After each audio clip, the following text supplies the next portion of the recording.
You just seen the trailer for the film, or not just the film actually.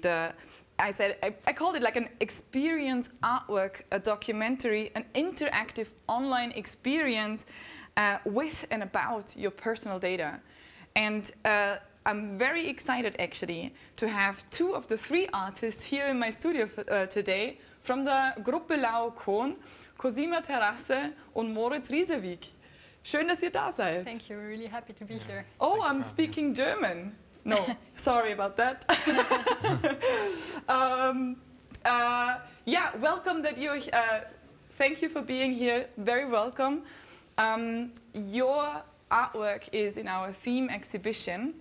It is about personal data and what you did with the personal data from a person that you didn't know. Maybe you want to explain it real quick by yourself. Mm-hmm.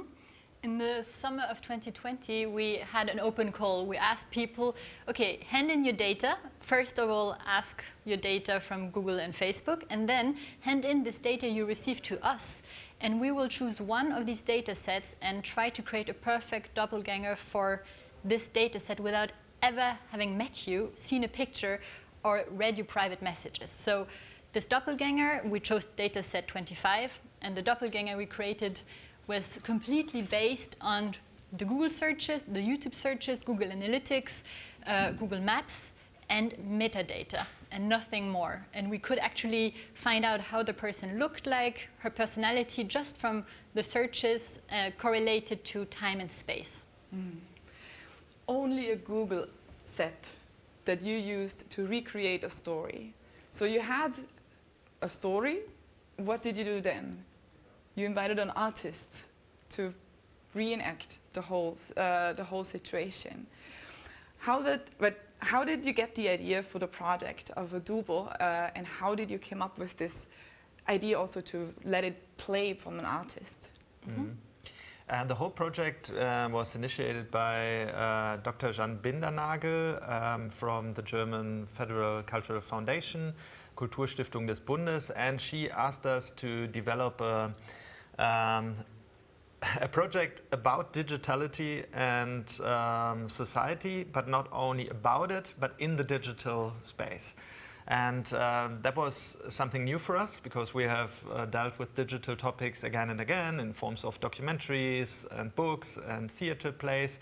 But it's the first time for us to work in the digital space itself, and to work with it and to use its functions like reciprocity. Like how can you organize a feedback loop inside the artwork?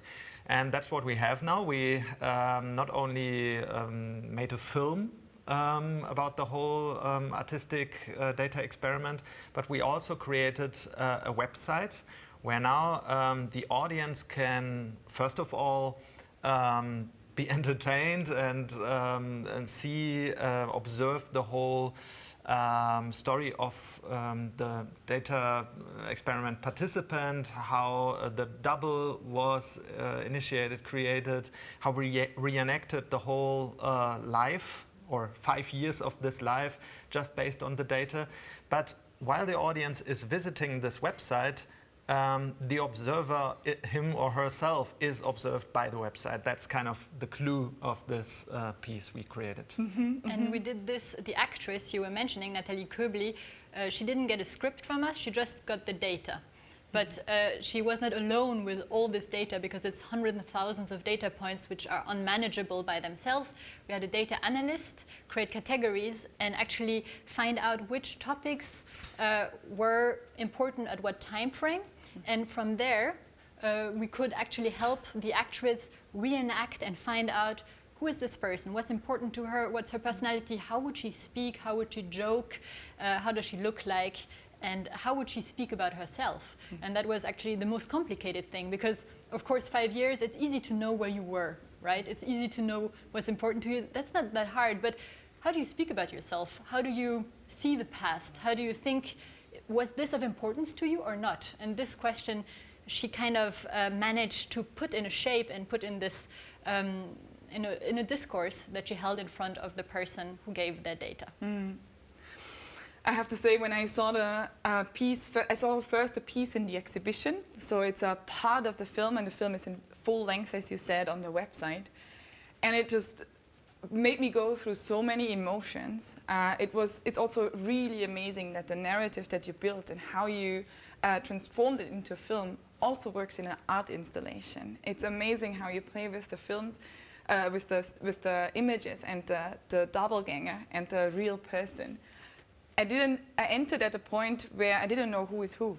Mm-hmm. So it was amazing to walk through this narrative then and then find out who is the real person.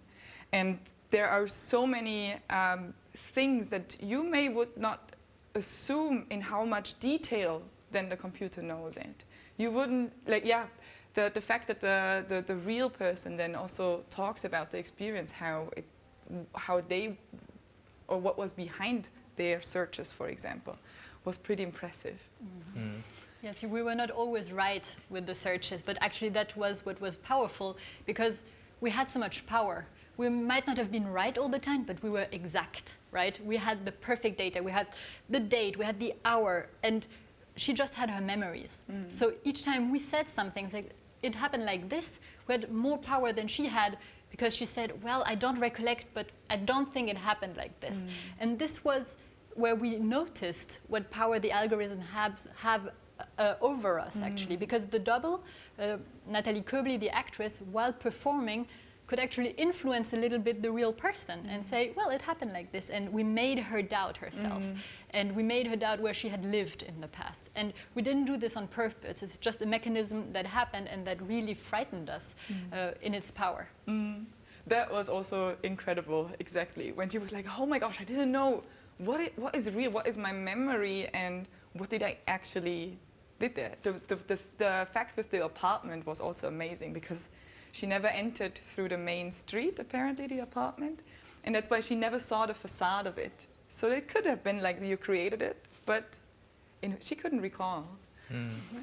Or did she just become unsure about her memories because she trusted so much in the correctness of the algorithms? And that is something we wanted to organize for the audience too, that to make observable what always happens in the everyday life to us with all the recommendation algorithms, which also give us a picture of what the algorithms think who we are. Mm-hmm. And of course we have our own identity, and we have the idea of who we believe we are, but the doubts the experiment participant had while being part of this experiment, these are doubts all of us know. When again and again and again we are confronted with descriptions of algorithms with the idea behind that the algorithms are so exact and it's just data and it's objective and so on. Like, if you are confronted with all these descriptions by the algorithms in the everyday life on such a repetitive way, you change your own idea of who you are, and that is something we believe is quite dangerous, because then we give away the power of who we are and who we want to be. As she also says, right, like, it's still my decision who I am, no matter what the story says in a way, right? And it's also something we observed in the data. 5 years ago, she might have been somebody else, to not speak for her. And the data wants to prolong who she has been in 2015 in the future. And you can see the struggle of becoming and trying to become somebody else with this data that actually always nudges you in a particular direction. Like, actually do this because it makes more profit. And this question of profit and what and who nudges you in what direction and why is actually central to becoming somebody else, and to the internet giving you the possibility to become somebody else. I was also wondering, because at the open call, you got access through several data sets and then you chose one. How did the open call look like? Did they give you their email address and that allowed you to access the data, or how easy is it to get all this information that you worked with? It's pretty easy to get it. I mean, for each for yourself, right? You're not supposed to have any access to this data. It's private data. Right. I mean, it's private, but Google has it and sells it.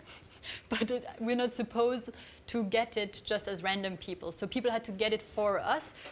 But we had this conflict of we are not supposed to know who the people are giving us the data. So we were 2 teams, and our production actually took care of just getting the data, being in contact with people, getting the permission to use the data, to look into the data. And once we had chosen one data set, we also needed the permission to reenact it, and then the permission to use everything we found out. And actually what you see online is not everything we found out. It's curated to the wishes of the person who gave their data. Glad to hear that. No, of course, because yeah, it is a very personal insight into a person's life, and yeah, shocking when she says, for example, I feel like my life was a film, was a script. But it's actually, to add this maybe, it's actually a right we should make much more use of, like the right to access your data, the data that Google, Facebook, Amazon keep about you. And even if it's just a bit of the data they have, because they find their ways to sodomize data and keep it in different logs and so on, but still, to get this data and to get at least a certain glimpse of what they know about you, that is a right we should all make use of. You have the right for the data subject access request, which everybody can do. It's not difficult to do it. But what we also need to consider is whenever we click on consent for using our personal data, actually nobody knows what this raw data can be used for. Like, it becomes interesting when the data is correlated, when it's combined with metadata, for example. And that is what fascinated us to find out, okay, this really harmless data can become a health-related data as soon as you correlate it with other data. And then you can find out really intimate details about a person. So it's much more important to make awareness about the ways you can use this data, analyze this data by semantic analysis, by using algorithms and so on, and to really understand that this is unfair to just ask persons about this very data in the moment itself, about this raw data. That's not it. Like there should be a law prohibiting the complex use of this personal data until we have this awareness everywhere of what you can do with all this data. Because until then, there is an asymmetry. It's not that everybody can decide for him or herself. That's not the deal. Did you ever check out your own data? Yes. Yeah? Of course. It was the first step we made because we wanted to know how does it look like and do we understand it when you just look into it. And actually, that's also how we found out these things about the correlations and the combination of data points.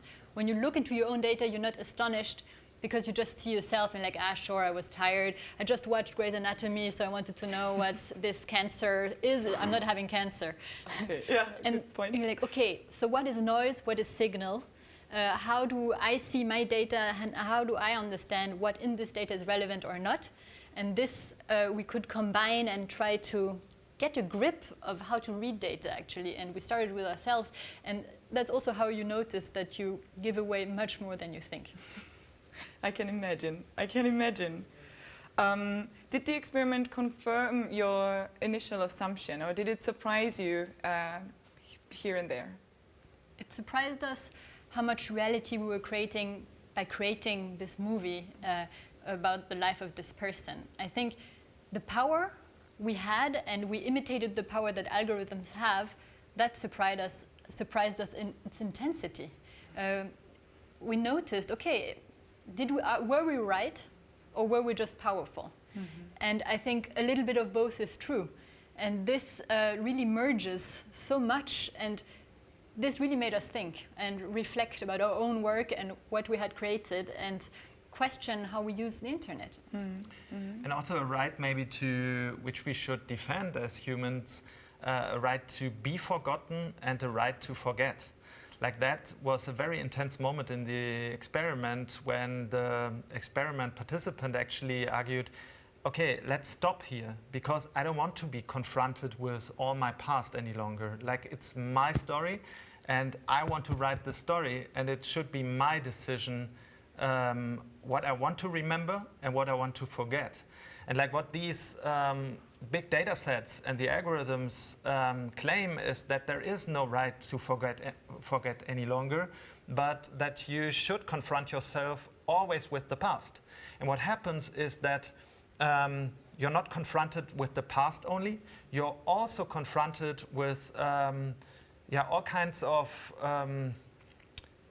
prognostics of what will happen in your future, because they argue that they can actually already foresee your personal future based on your behavior in the past.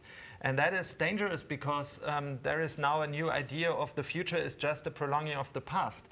That is not the case. Like, human beings should defend the right to change, the right to like completely change the way you want to be, and you shouldn't be confronted with your personal past all the time. And that should also be part of a new deal. We need as a society to say, no, stop here. What happens in the future? The future is open, both for the personal future as for the societal future. And we shouldn't accept all these prognostics of the algorithms any longer. And also manipulating us with this knowledge, right? Through advertisement, through different suggestions and recommendations. It's, very manipulative on many levels. Yeah, because you start to behave in the way it's foreseen. Yeah. So there is like, you behave the way they told you most likely will behave in the future. So you kind of confirm what they told you will behave like.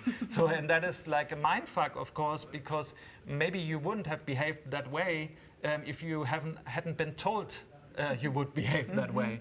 And so these are effects which we are not aware of enough until now, and we should become much more aware of as human beings. And the environments are curated in a way that makes us behave in this way. And this is also what we did on made2measure.online on the website. We curated an environment that actually creates a feedback loop that serves our website, but then tells you who you are.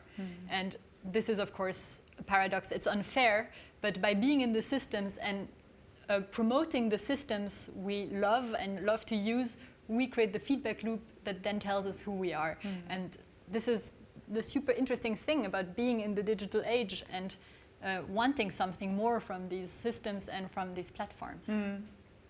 And your work indeed contributes a lot in conveying the need that this needs to be discussed and that needs to be aware and that we need to find solutions from governments, from different entities actually, that kind of like give us the give us back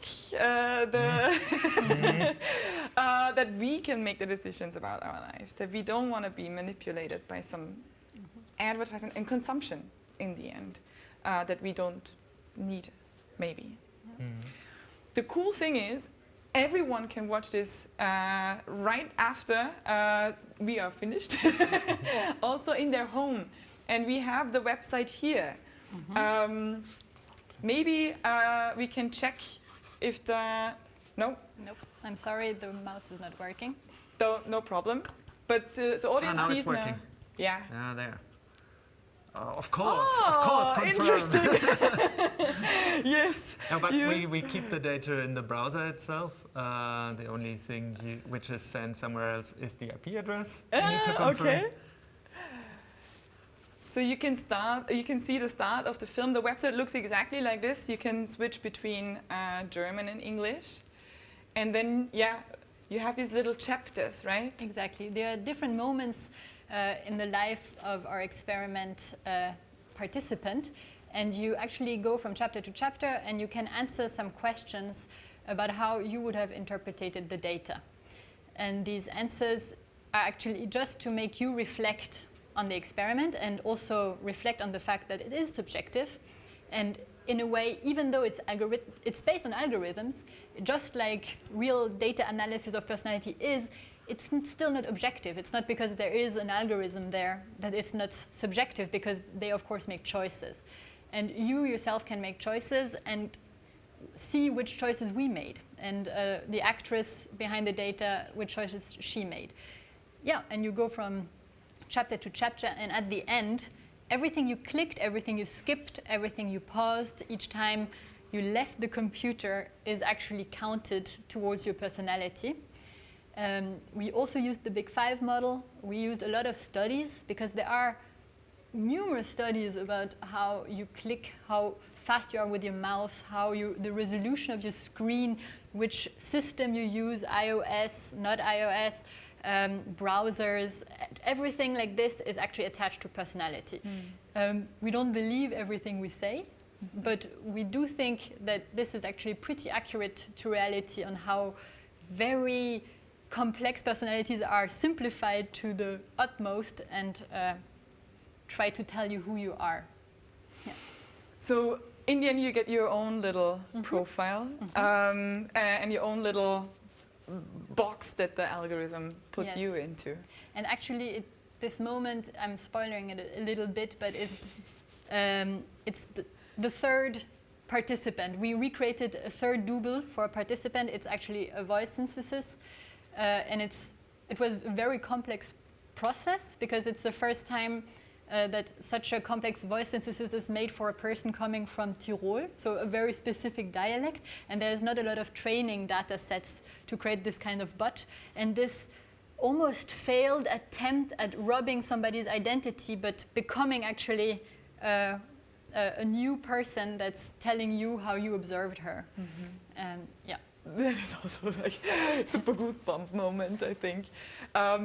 Rarely I had such a great experience online with interacting, with observing, with being observed. I think you really did an incredible, fantastic job here. And I'm 100% sure that many people will see this and maybe think twice about their behavior online next time. I was also wondering, like, coming slowly but surely to the last question, or the last two questions, what will be next with this project, and what will be next for the Gruppe Laokoon in general? We will continue the work on this very data experiment, actually, with the work at Pakt Zollverein in Essen, where we will have a lecture performance combined with a live experiment. Before my very eye, it's called. I as I. And also, again, the question of who am I and who decides who I am. Is it me, myself, or is it like the algorithms analyzing my personal data? We will go on with this. And there will be more theater works, 2 more performances at Münchner Kammerspiele and at Burgtheater Wien. That's close, we can go there. Yes, exactly. There will be more documentary films we will work on, and surely more performances. Yeah, we work in different media. Nice. And our website, Gruppe Laokoon, is also, you can find it on the website, and there see our actuality and what we're working on right now. Perfect. Teresa and Moritz, thank you so much for having been my guests, and I hope to catch up with you later. Thank you. Thank you. Thank you.